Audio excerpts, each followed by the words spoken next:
Hello horror fans, right, this weekend I had the pleasure of attending the Day of the Undead Festival at the Phoenix Arts Centre in Leicester, which was showing some 13.5 hours of non-stop zombie films, would you believe? Now, the event's apparently in its 6th year and it's proving to be extremely popular. In fact, I believe this year was the first time that it sold out, or so I was told anyway. Now, the fun started with a special screening of Zombie Flesh Eaters, which was the main reason that I went to the event, because I've always wanted to see this one on the big screen. Now, apparently this was some brand new restored HD version of the film, which has never been shown before, though, to be honest, I couldn't really notice any much difference between this and the other remastered versions that are currently doing the rounds. But anyway, it was cool to see on the big screen, which is what I've always wanted. Now, there was also some interesting short films. Now, I didn't get the chance to see all of them, but I did get to see most, and of some of the more interesting ones were Victorian Zombie, which, as the title suggests, was about a zombie outbreak during the Victorian era. There was also a web series called Bumbloods, which was a kind of cross between Peep Show, if you're familiar with that series, and Dawn of the Dead. And it's basically about these two incompetent flatmates that try to survive through a zombie apocalypse.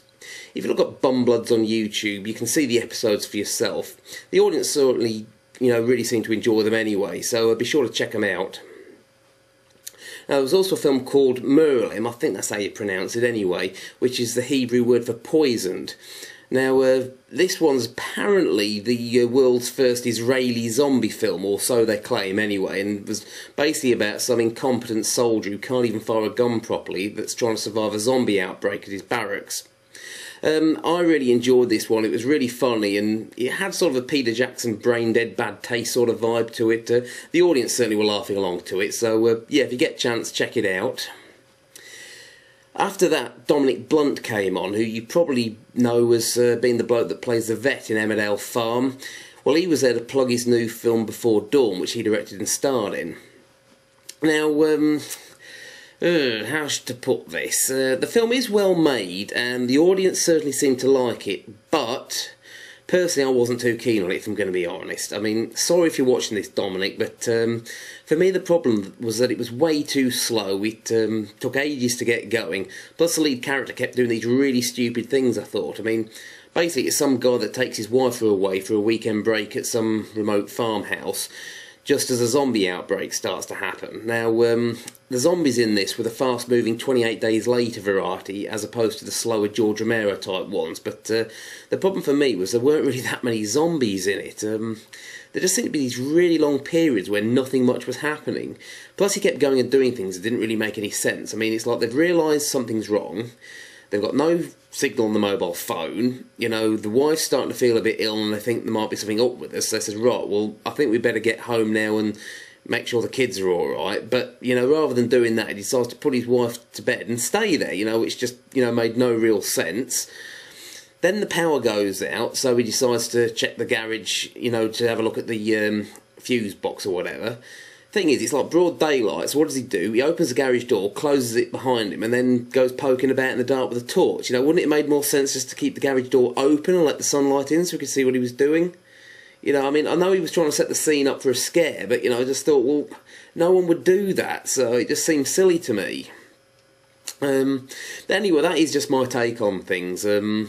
Thing is, I tend to prefer movies that are a bit faster and action-packed, whereas this one was rather slow and was more of a drama, if I'm going to be honest with you. I mean, the rest of the audience seemed to like it, but, yeah, so, far be it from me to try and discourage anyone from seeing it, but, personally speaking, I just found it to be a bit dull, so, sorry, Dominic, but anyway. After that, we saw an indie film called, I think it's called the Eschatrilogy, if I've pronounced that right, which was, anthology-type film about 3 separate tales that are loosely connected as they all take place during the same zombie outbreak. Now, I was actually pleasantly surprised with this one. It was very low budget and there was a lot of first-time actors in this, but for what it was, I actually thought it was rather good. Unfortunately, though, the Blu-ray screen of this they were using appeared to have a fault in it as the film went and froze right near the end, so we didn't actually get to see the whole of the ending. It sort of skipped forward a bit.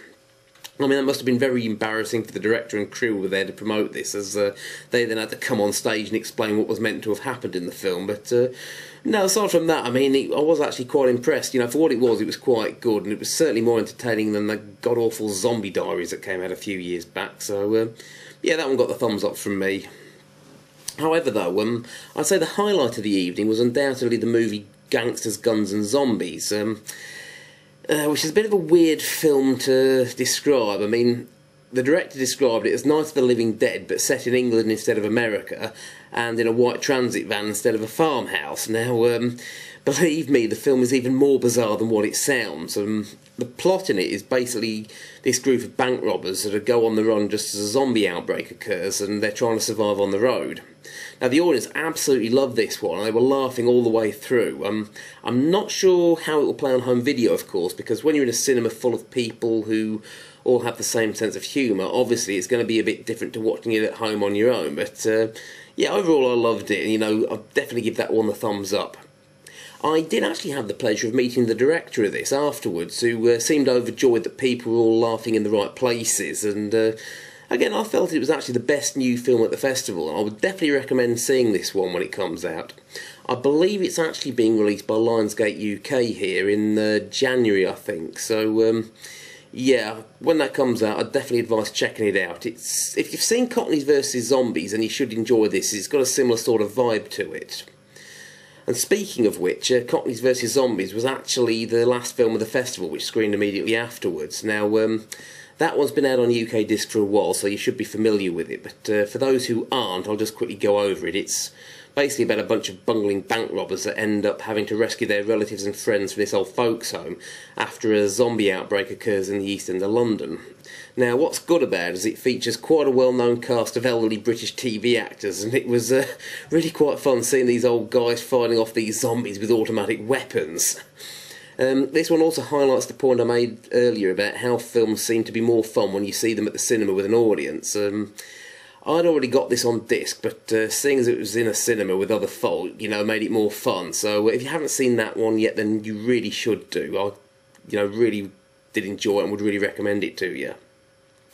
Though in hindsight, I think perhaps it was a bit of a mistake me staying on so late for this final film, as the place didn't kick out till after 1 o'clock, and I had a 2-hour ride back home, so I think it was about 3 o'clock in the morning when I got back, but what the hell, it was worth it. Now, there were a few other things I'd like to mention that were quite good at the festival. Charlie Higson, who's probably best known for playing this guy from The Fast Show. Black, yes, black. I shall need to get the black out. Johnny. Black. Johnny. Black. Black. All black, like the procession of night that leads us into the valley of despair. Black. Well, he's written a series of zombie books, believe it or not, and he was there to promote his latest one, The Sacrifice, and he came along to give us a talk and do a book signing afterwards. What was weird about it, though, was they ran this promo trailer for the book, and one of the guys who was in it playing a zombie happened to be this chap who I'd been sitting next to earlier on, which I thought was kind of weird. I did actually chat to him afterwards, and I think he said his name was Mike. He's actually a really nice guy, and he regularly works as an extra in various films, so yeah, that was a bit of an unusual experience, to say the least, but whilst I was there, I also got roped into doing some sort of promotional shoot for this photographer. I'm not exactly sure what it was about, but basically it involved me being mobbed by all these zombies, and I had to try and beat them back with this copy of this book I'd been given. But again, not quite sure what it was about, but hopefully when she makes the photos available online, I'll stick a few of them on my website and on my Facebook page, so be sure to stay tuned to those if you want to see them. Which actually brings me on to a rather amusing tale. Now, obviously, there were a lot of people at this event dressed as zombies, and there was this one guy there.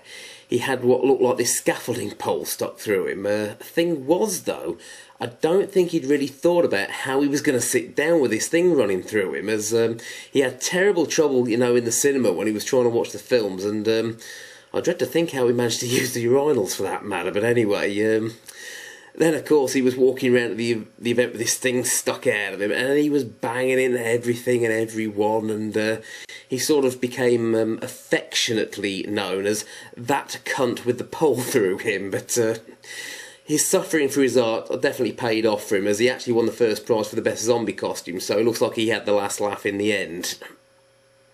Also, I managed to win a DVD for being a smart ass. There we go. I'm not sure if it's any good, but I'll watch it. I'll watch it shortly and see. But yeah, they were having this quiz, and the guy they'd hauled up on stage didn't know the answer, so he opened it up to the audience, and I shouted out with the right one. So yeah, he chopped me a DVD for me trouble. So thank you very much for that. Anyway, I think that's about it for this video. Be sure to check out the films I mentioned, and also a big shout out to Zombie Ed, who organised the event. That's him there, in case you were wondering. He also has his own website, which if you have an interest in zombie films, then you should definitely check out. You can find it at terrorforfun.com. If you go there, you can also subscribe to his online newsletter, The Zombie Times, which gives details of upcoming zombie films and zombie-themed events, so I'd advise you check that one out.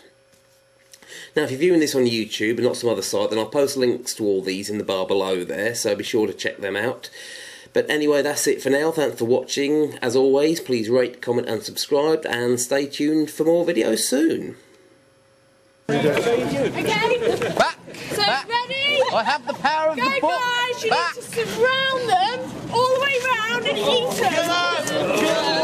Kill him. Back, I say.